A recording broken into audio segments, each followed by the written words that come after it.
Hello, everyone, and welcome to Edible Seder Plate Making, Grow Your Own Karpas. My name is Aaron Levine, Assistant Director at Camp Young Judea Midwest.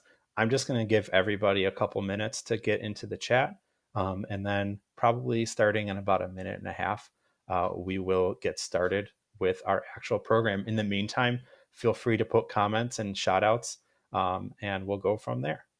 So just take another minute here.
Hey everyone, I'll give everyone about 30 more seconds to enter the room, and then we'll get started with our program.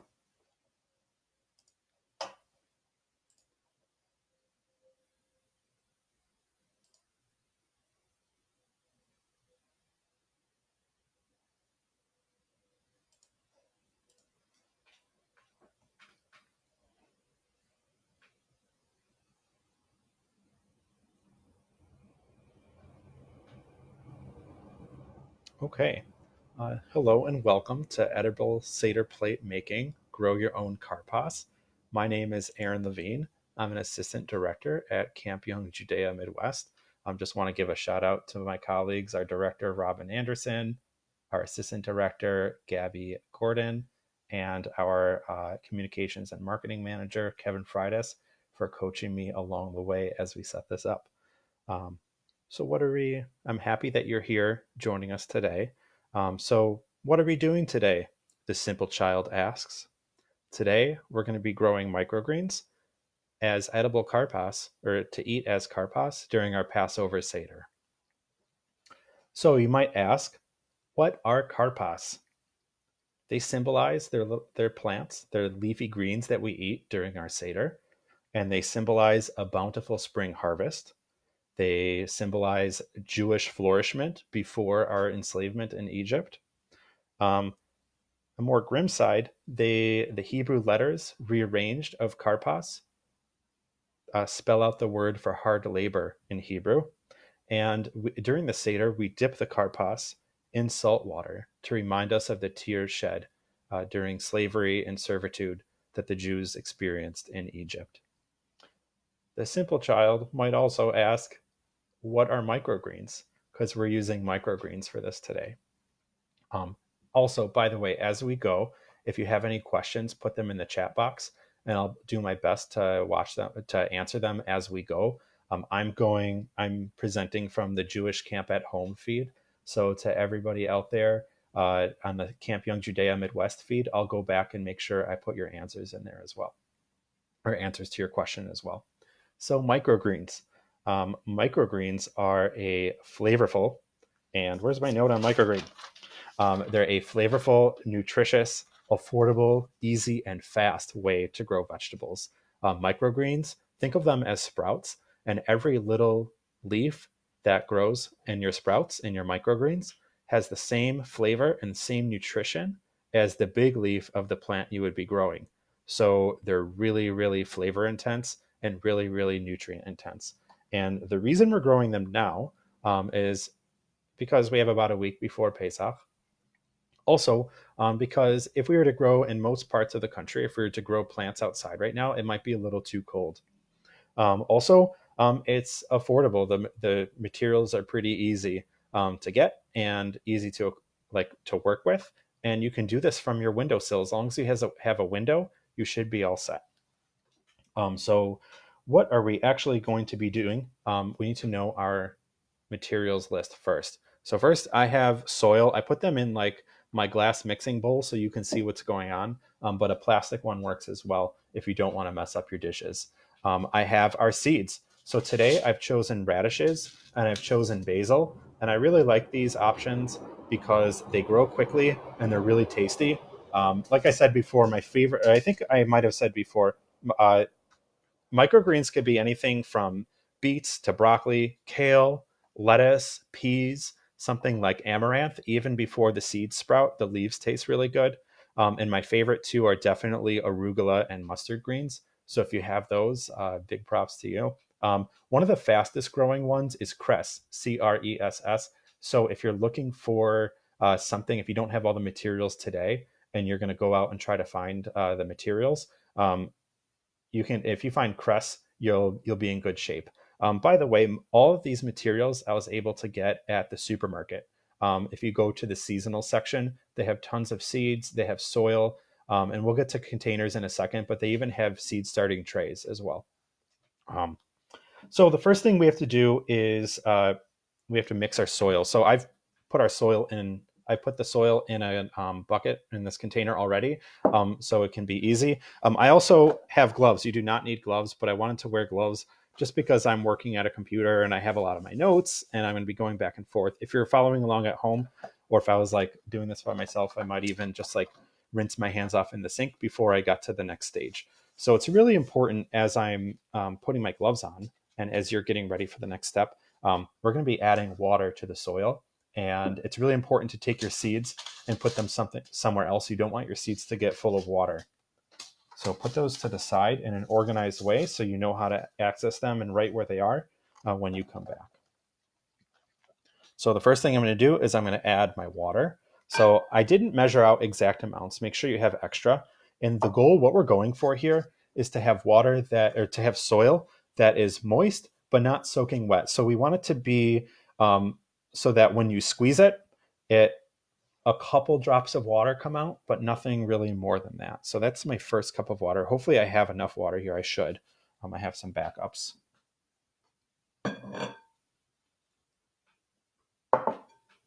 So at this point, you might start to be able to smell the soil. It has a lot of smells. Soils are very healthy and they have a lot of fun things going. By the way, for soil, I use the seed starting mix, and that's like available at your supermarket usually. If not, you can definitely find potting mix at the supermarket, and that will work too. Although it's not necessarily ideal for microgreens, it'll still get the job done. So I can feel right now, if you've ever made a challah dough. So I know a couple weeks ago or last week we had the challah bake for CYJ Midwest. You know, that moment when all the ingredients start to all gel together, you can kind of tell. And maybe I'll take my gloves off because there's like a lot of feel too. Like you'll feel the soil getting really wet. You can see the dry parts and make sure that you're mixing all of those too. And you want to make sure, you might find them at the bottom clumped where the water hasn't gotten there yet. So make sure you're reaching towards the bottom of your container. If there's like a corner, make sure you're clearing out all the corner spaces so that you don't have any dry spots left in your soil. So I actually hit the jackpot here. I think my soil is like perfectly moisturized and is the perfect, it's like kind of damp, but not muddy. If it's muddy, you want to add more potting mix. Even if it's more potting mix than you have space for in your container, you definitely don't want to be putting in like mud into your container. And also if you have too much, it's easier for mold to grow if you have too much water. So I'm going to test mine. So I'm going to take a handful of soil and give it a squeeze. And I see a few drops going out. So like ideally I might add a little bit more soil, but I'm actually pretty happy with this right now. So that's the first step right there. So in my situation, I'm going to take off my gloves for the time being, and then I'll get back to you about how to put in the soil and like what levels to put it at. As you continue to mix, these are brand new and it's a little hard to get off here. So as you continue to mix, you're going to want to just make sure you're keeping on mixing, and I'll make sure all the soil is staying in the bowl. I even here made a mess, so it's really easy. Not a big deal. It all brushes off. So let's talk about containers. So you could use something, I think we talked a little bit, about our containers, but I'll give it another go. Maybe I was saying that in the practice.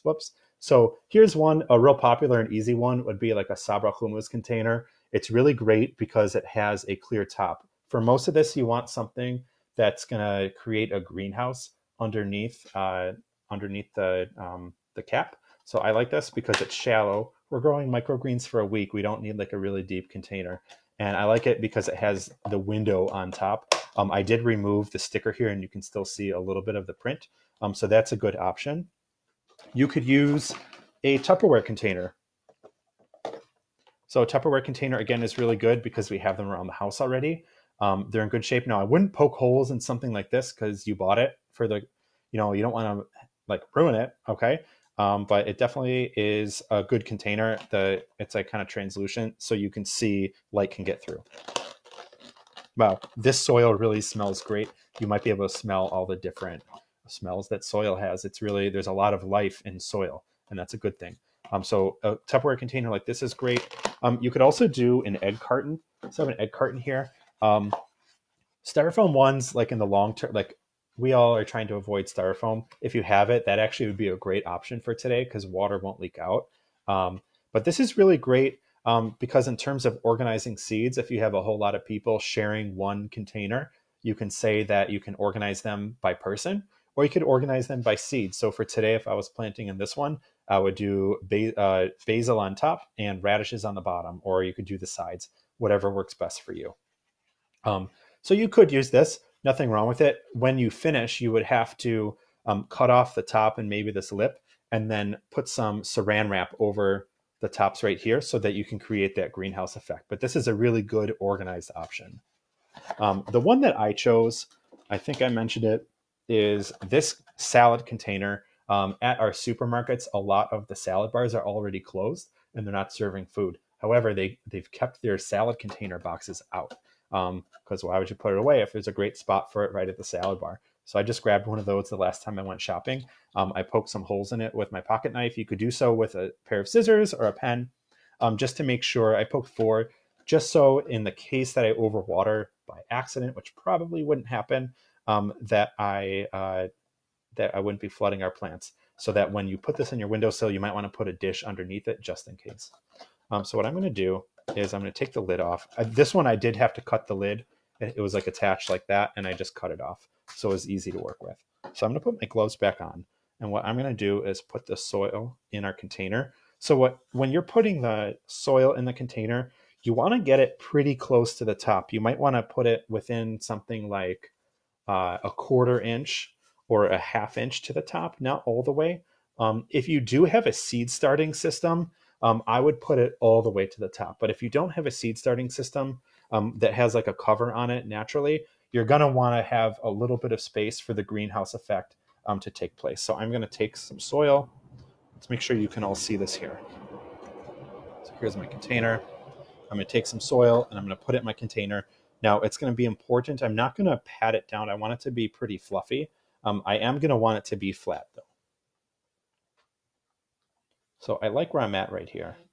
So let's see, I have it all pushed down like that. There we go. So I have it something like, that's about 1 inch from the top. I'm going to add a little bit more soil to make sure it's nice and flat.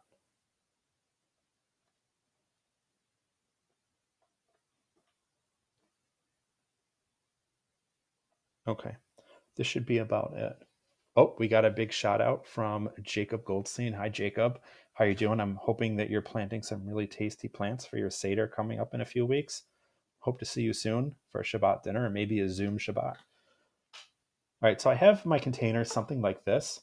So it doesn't have to be perfect.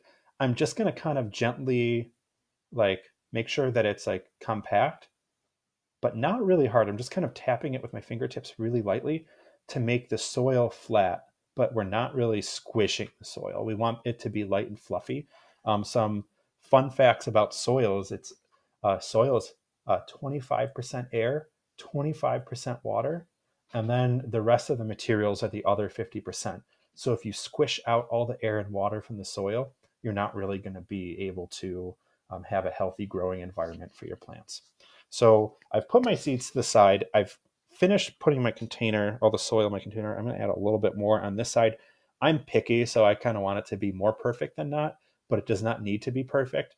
I will say that if you plant it too far down, it actually, or like if the soil's too low, you might have a little bit of trouble, like harvesting the leaves from your plant in a week.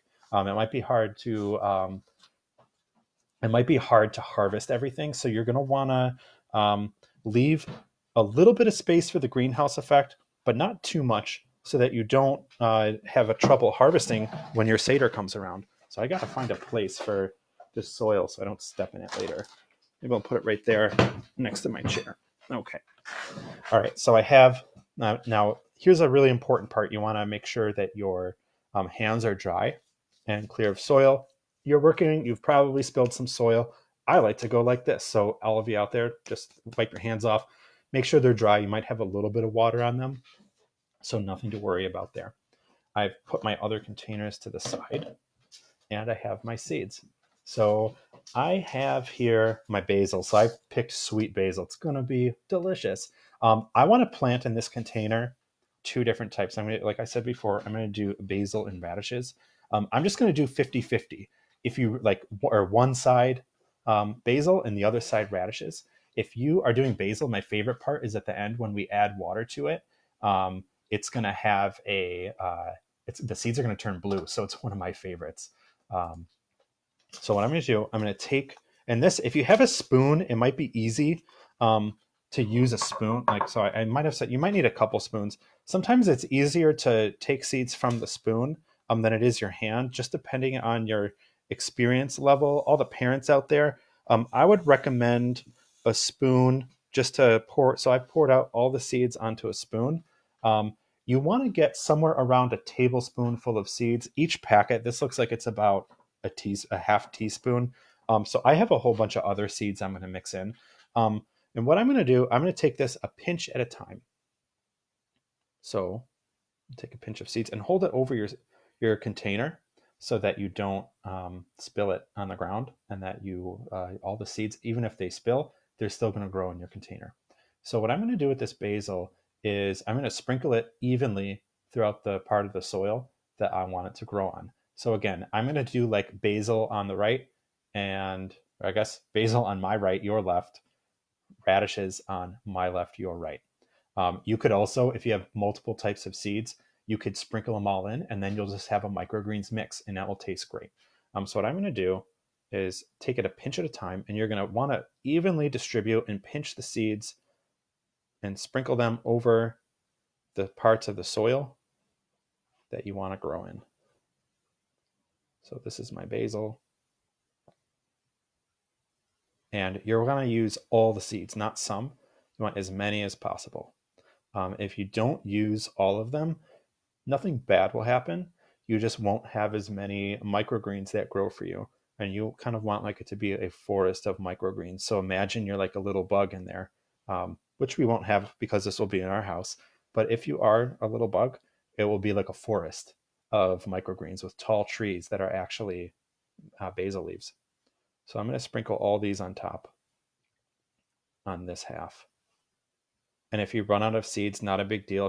If you go get some more in a day when you go to the supermarket, you can always add, or you could just start a new container. That's an easy way to do it too.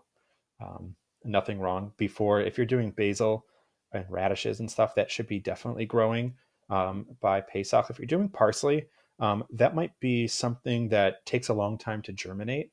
So it will be ready during Pesach, but maybe not for your Seders, because that takes up to 7 days to start growing. But either way, you'll have a very tasty food to eat. So I'm continually sprinkling out all the seeds into my soil. Just for time's sake, I'm going to be very careful and kind of sprinkle them with my spoon. For the kids out there, continue to pinch. Okay, so I've done that. Now I'm going to open up my radish seeds. And if you have a big container of seeds, make sure you're opening it carefully, because if you have leftover seeds, you're going to want to save them later. And these are like resealable. They have like, if you bought it from a package. I also have some that are from like a seed exchange. So once those are open, they're kind of open forever. Let's see here. I know I'm going to use all of them, so I'm going to rip these a little bit more.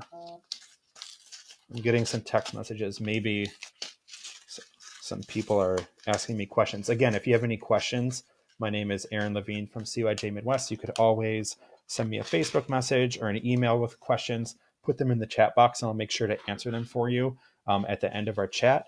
If you are watching through CYJ Midwest, hello. And if you are watching through Jewish Camp at Home, I can see your questions in there. Wow, this is a lot of seeds. Okay, so the radishes are slightly bigger seeds, and they might be harder to pinch without spilling. Actually, I can just kind of like naturally spread them in the soil. The radishes are also bigger plants. And keep in mind, we're not burying these seeds. They are sprinkling on top. We're not burying them because we don't need to. We're not growing radishes for like production. We're not eating the root of the radish, so we don't really care what's going on about perfect spacing. We want as many sprouts as possible. So that's why we're just pouring them right on top. Wow. Whoa. Okay, I feel like this is like the same amount of seeds as the basil, but the seeds are way bigger, which is kind of cool. One of my favorite things to do with kids, and also for me, like I'm an adult, but we can like something really fun is like feel the texture of seeds is really, really fascinating. So if you have different seed mixes, feeling like if you buy like a whole bag of seeds and like you put your hand in it, it's just like kind of a really cool feeling. And different seeds for different vegetables and different wildflowers, not really trees as much, but it's really fun to feel the different textures, and that's always a fun thing I enjoy. Okay, so now I have basil on my right and radishes on the left. You can kind of see the radish seeds are a little lighter. The basils are black seeds, so they kind of blend in with the soil, but as soon as I pour water on them, they might actually light up and turn blue. So normally, if I was like growing these in a production facility, I might have like a spray bottle available, but I don't want to list spray bottle as a material because then you'd just be buying a spray bottle for one set of microgreens. So it'd be really good to like mist the microgreens, the seeds. But right now, we don't need to do that. So that's why another reason I have the spoon. If we were to just take water and pour it into the container, all of our seeds would kind of go all over the place. And we just did a lot of work to make sure that our seeds were evenly distributed. So that's why I'm going to use the same spoon as before, but we're done with the seeds. I'm just going to you can use the back of the spoon if you have a steady hand to pour, which I'm doing this with some mild success. But the idea is we want like a very gentle amount of water. If you don't have a spoon handy, you could like use your hands and dip it. It just might take a little bit longer. Oh, we have another comment from Susan Flomenhaft. Hello from Poughkeepsie, New York. Hello, Sprout family. So happy you're here today. Let me know if you have any questions. I know we're all looking forward to a summer that we can be outside and at camp speedily and quickly. Okay, so I've poured in water. At this stage, there's really no such thing as too much water for your seeds. We definitely want to make sure that there's a lot of moisture and all the seeds get like a little bit soaked, really. We didn't soak our soil for this exact reason. The soil will absorb any excess moisture that we have. And then start thinking about where you're going to put it. So you could put our seeds in a window. You want to have a greenhouse effect for your seeds to help them grow. They'll grow best in humid conditions, so that's why I'm going to put a lid over this. If you don't have a lid, you might need like a warming plate for it. So just some tips to keep in mind here. Okay, so I'm pretty happy with how I've done this. If you've done like different types of seed in each container, you might want to label where your seeds are if you're not familiar with what they like look like when they're seeds and what they are when they grow. You can just use a Sharpie marker. I've been around the block a few times with growing microgreens, so it's really easy for me. Wow, they're already starting, the basil seeds are already starting to turn blue. I don't know if you can really see it. You can kind of see on the right side. I don't want to drip on my computer too much, but they're already starting to turn blue from the water. Oh, we have a great question from Mr. Daniel Kuhn. How long would growing sprouts take in a seed starter versus in potting soil? We might have some lying around the house. I think it's just, I don't know if it's like how long it would take. I think they would just grow in like a more healthy, they might have a little bit more nutrition, and they would might germinate a day earlier if they have all those nutrients, and grow, and like the first sprouts might come up a little bit quicker if you have a seed starting mix. But I've worked with potting mix too, and as long as you have a really good growing environment with a lid on top and are creating that greenhouse effect, you'll know that about the greenhouse effect if you start to see condensation on the inside of your container after a few hours. So it might take until later this afternoon. With it being the afternoon and the sun might be starting to set in the next couple hours, it might take until tomorrow for the greenhouse effect to really take place. If you want to speed it up, you could put it near a light, and that helps create heat, a heat source near your container. So I put the lid on. I'm going to put mine in the window, and I might look for a lamp that I could put up in the windowsill. The light will help you accelerate that greenhouse effect. So if you are planting, Daniel, in potting soil as opposed to seed starting mix, just put a light in there, and then that just kind of gives it an extra boost that it might not have had otherwise. I hope that answers your question. And just a shout out to the Kuhn family and Eli and the Weisses and all of you all, the Ginsbergs, all out in West Bloomfield, Michigan. Happy you're joining us here today. All right, so I've got my seeds here.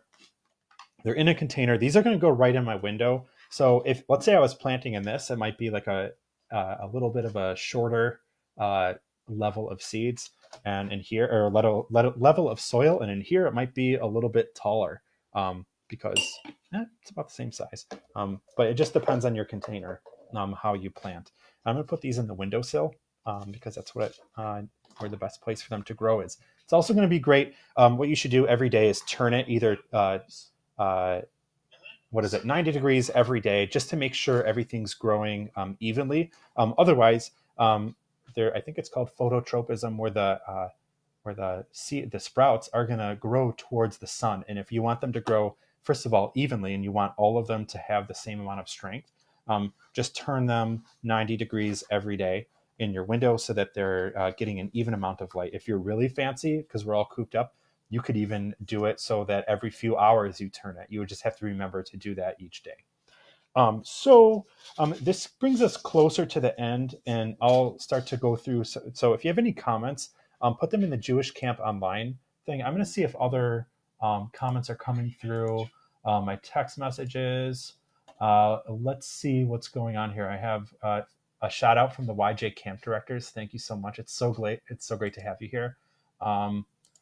We also, just so you know, coming up, CYJ Midwest on Wednesday at 1 p.m., we're having a radio station tour with WBBM. So just if you're curious about what happens in a radio station, that's a great way to, that's really a great way to see what's going on. Friday at 1 p.m. Central, we're having a yo-yo demo and instruction with an elite yo-yo artist.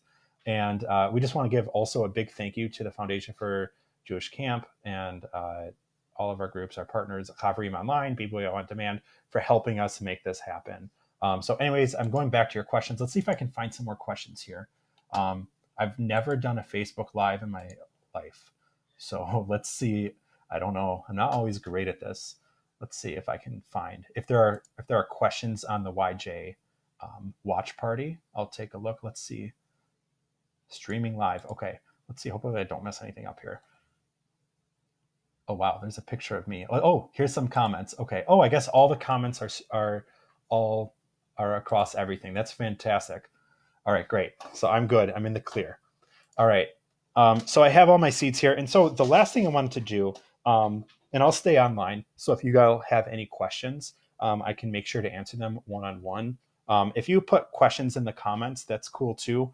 I want to make sure that if you're having any reservations or you're nervous about any of this, the coolest part about being a gardener is that we're working with plants, and sometimes you're going to mess up and sometimes it's going to be great.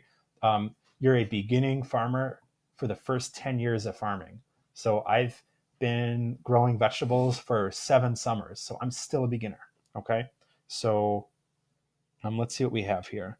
What was I trying to do? Oh, I had one last thing. So there we're Jewish camps, and at CYJ Midwest, we take some, and at a lot of our camps, we always take time to bring in Jewish traditions into what we do. So obviously, this is like where this activity is reinforcing some of our Jewish traditions. However, there's a couple special things. There's some blessings that I'd like to say when we do an activity like this, and I put them in a screenshot in my phone, and found them. Okay, great. So there's that you say these when you're planting some plants. So if I was like really slick, I would have printed them out and did like a screen share, but I'm not that cool. So I'll make them available to you after if you'd like. So the first one goes like this. Baruch atah Adonai Eloheinu, Ruach haolam oseh maaseh bereshit. That means, blessed are you, Adonai our God, ruler of the universe, who continually does the work of creation. So we're helping that happen. And then the second one is a Shehechianu. This is the first time I've planted seeds this year.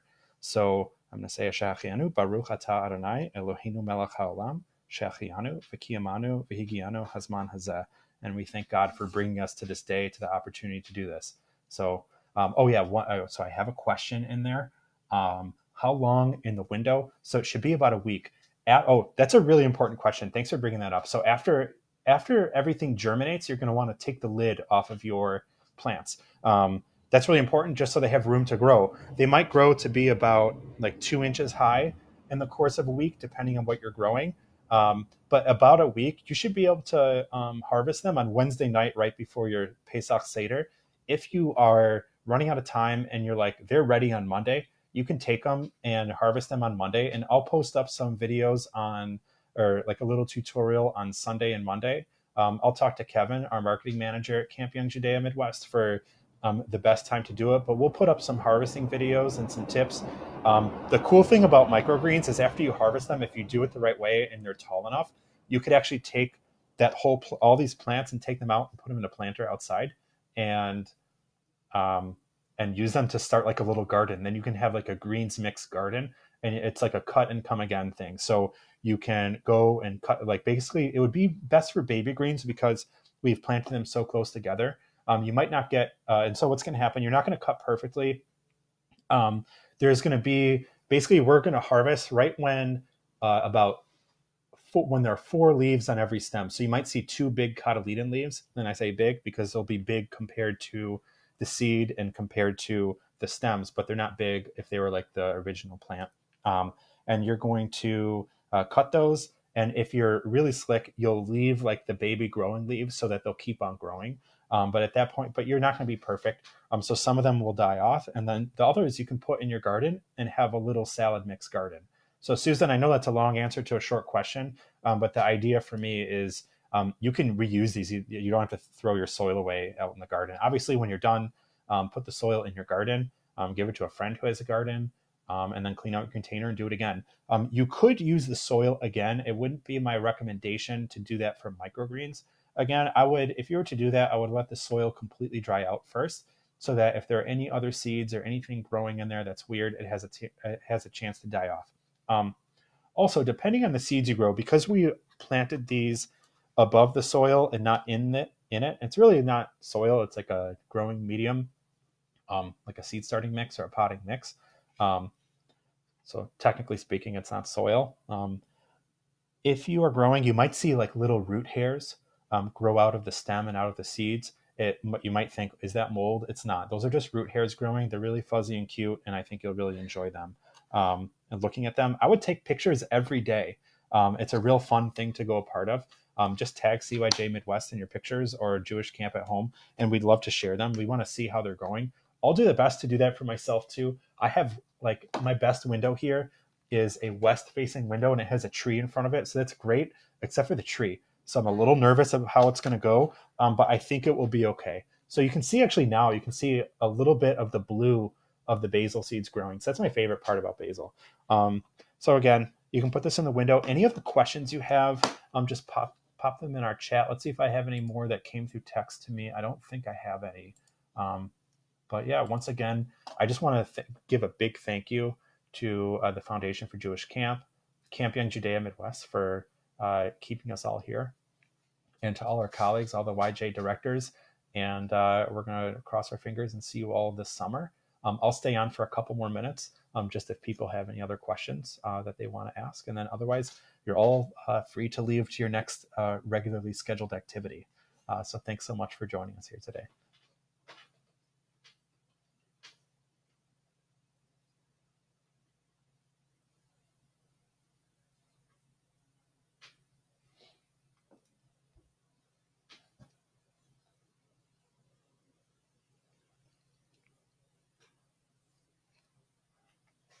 Oh, I got a great job. Thank you, Seth.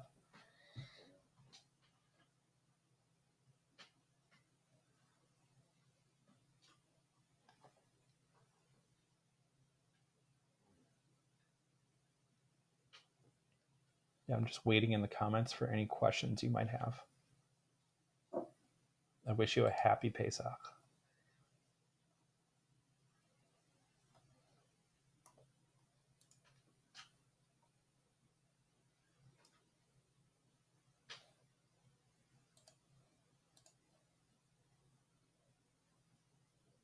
Oh, shout out to Gabby. Nice picture. I really appreciate that.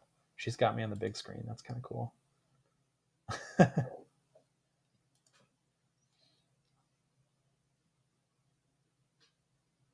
Thank you, Kevin.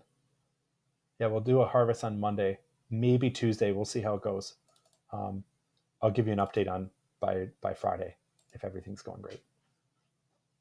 We'll call it Monday. It'll work.